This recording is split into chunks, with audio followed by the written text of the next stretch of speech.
बच्चे आपने कंक्रीट के बहुत सारे कंस्ट्रक्शन देखे होंगे आसपास। अभी मैं आ रहा था तो मुझे बड़े सारे दिख गए। आपने देखा होगा कंक्रीट में आयरन रॉड्स यूज होती हैं। इसका रीजन है कि भाई कंक्रीट टेंशन में अच्छा नहीं है, और ये जो सारी टेंशन है आयरन रॉड्स रहती हैं।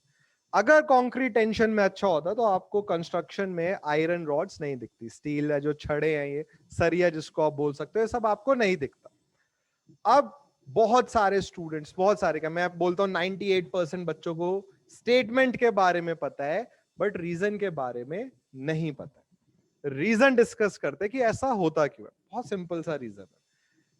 आपने कंक्रीट अगर कभी बनते हुए देखा हो तो उसमें क्या होता है? ग्रेवल होता है। ठीक है, सिंपल भाषा में आपको बताता हूं। अभी हमने बिल्कुल बेसिक भी नहीं पढ़ा है, but still you can answer the question and you can understand it as well. ये ग्रेवल है। ग्रेवल बच्चों सुना है, देखा है ग्रेवल? इसमें क्या होता है? सैंड भर दिया जाता है। जैसे मैंने अभी देखा, आप जियोटेक पढ़ रहे हो तो आपने देखा होगा कि जो वॉइड्स बनते हैं सॉइल में, उनको भरना बहुत जरूरी है। तो जो सैंड है उसका काम क्या होता है? जो ग्रेवल है उसके वॉइड्स को भर देना। अब जो सीमेंट है, ये वाटर के साथ मिलकर एक पेस्ट बनाता है, सीमेंट वाटर पेस्ट। और ये cement water paste in aggregates को आपस में चिपका कर रखते हैं। मतलब जो सीमेंट पेस्ट है वो एक ग्लू की तरह बिहेव करता है ना। जैसे आपको दो चीजें आपस में चिपकानी है तो आपने ग्लू लगाई, जैसे ये ग्लू लगाई, ठीक है। तो इमेजिन करिए ये जो ग्लू है ये सीमेंट पेस्ट है और ये हमारे एग्रीगेट्स है। तो सीमेंट पेस्ट एग्रीगेट्स को साथ में जोड़कर रखती है। ठीक है बच्चों, यहां तक कोई डाउट किसी को? अब देखो यही चीज हम यहां पे करेंगे। गांधी जी ने बोला था कि हम देखकर चीजों को ज्यादा अच्छे से समझते हैं बजाय सुनकर। अब हमने क्या करा कि ये ग्लू लगाई यहां पर, ठीक है, ग्लू लगा देते हैं। ये ग्लू लगा दिया, ठीक है, और इसको रख देते हैं। अगर आप ध्यान से सुनोगे तो कभी भी लाइफ में नहीं भूलो। तो लेट्स से ये कोर्स एग्रीगेट है, ठीक है, ग्रेवल, बजरी जिसको हम बोल सकते हैं लेमन भाषा में।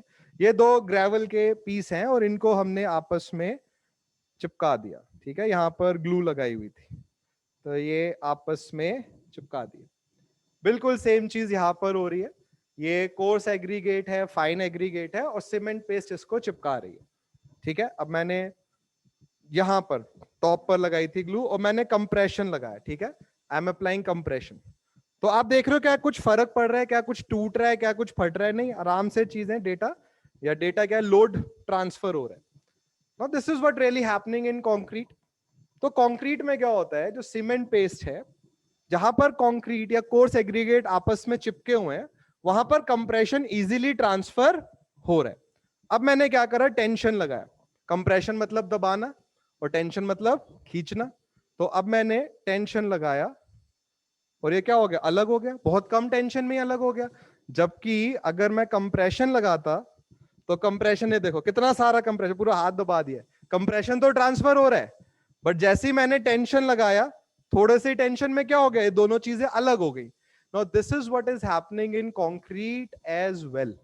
कंक्रीट में क्या हो रहा है? जब कंक्रीट में कोर्स एग्रीगेट या एग्रीगेट्स और सीमेंट पेस्ट आपस में चिपके हुए हैं, तो जहां जहां सीमेंट पेस्ट एग्रीगेट्स के कांटेक्ट में है, वहां पर जहां भी ये सीमेंट पेस्ट और एग्रीगेट कांटेक्ट में है, इसको बोलते हैं इंटरफेस। तो जैसे अभी हमने देखा पेपर के थ्रू कि इंटरफेस पे कंप्रेशन क्या हो रहा है? इजीली ट्रांसफर हो रहा है। बट जैसे ही आपने टेंशन लगाई, कंप्रेशन में कितना ज्यादा लोड लगा रहा था मैं, टेंशन थोड़ा सा भी मैंने लगाया और ये दोनों पेपर क्या हो गए? अलग हो गए। The same thing happens here. तो जब आप कोर्स एग्रीगेट और फाइन एग्रीगेट को जोड़ते हो आपस में, तो कंप्रेशन में तो लोड इजीली ट्रांसफर हो रहा है, जो अभी हमने देखा। बट टेंशन में क्या होता है? क्रैक्स आ जाते हैं। और ऐसे लाखों इंटरफेस होते हैं कंक्रीट में।